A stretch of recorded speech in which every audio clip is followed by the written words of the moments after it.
Hello students, in the last lecture you have all learned about the scalar magnetic potential and vector magnetic potential. Now we will see the expression for both, that is expression for scalar magnetic potential and vector magnetic potential. For this we need to consider a differential element which is shown in the figures. So on the left side is a point charge represented by differential length of a line charge. So it is a left side. You can see over the figure that is x y z plane.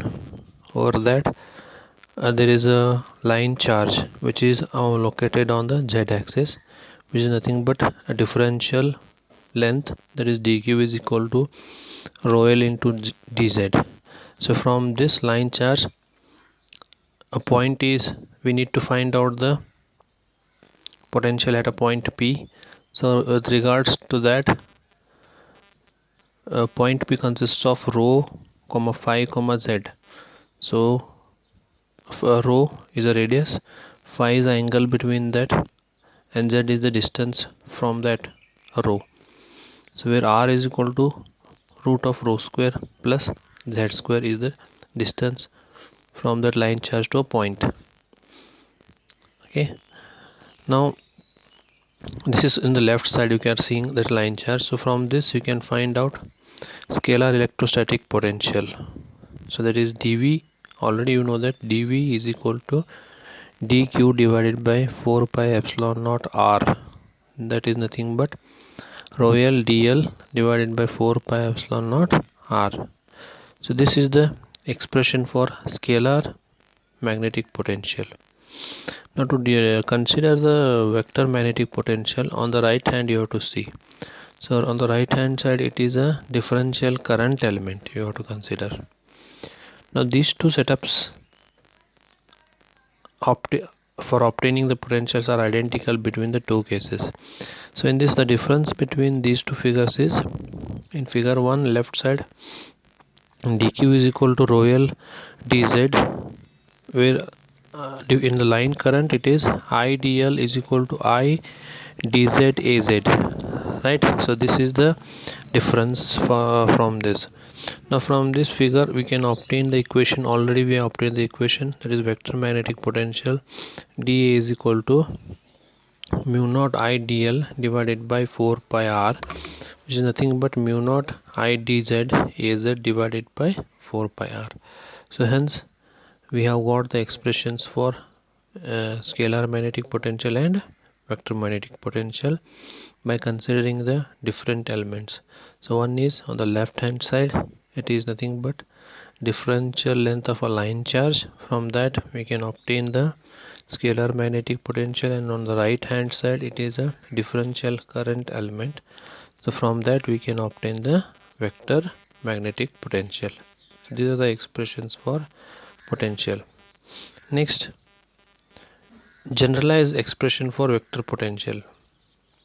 So you can obtain the generalized expression for the vector potential, that is for large scale charge or a current distribution. Suppose if there is a large scale charge or a current distribution, what we can do is we could sum up the differential contributions in both cases, scalar magnetic potential or vector magnetic potential, by integrating over the charge or by integrating over the current. So if you integrate over the charge, thus we obtain V is equal to integration over rho l into dl divided by 4 pi epsilon naught r. This is what generalized expression for scalar magnetic potential. Similarly you can obtain it for vector magnetic potential, that is A is equal to integration over closed surface mu naught I dl divided by 4 pi r. The closed path integral is taken because the current must close on itself to complete a circuit. So this is the vector magnetic potential generalized equation, right? Now for a surface or a volume current density, we would have respectively A is equal to integration over surface mu naught k ds divided by 4 pi r, or A is equal to integration over volume mu naught J dV divided by 4 pi r.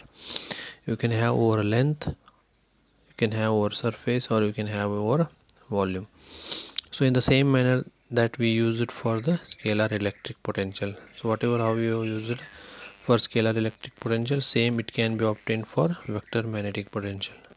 So these are the generalized expression for the vector magnetic potential and scalar magnetic potential, right? Next, so to a little bit elaborate more, we consider same example as you have seen in the previous case, that is of a differential current element. We continue with the differential current element as shown in the figure, which is you have seen in the previous figure. So in this case already you know that dA is equal to mu naught I dl divided by 4 pi epsilon naught.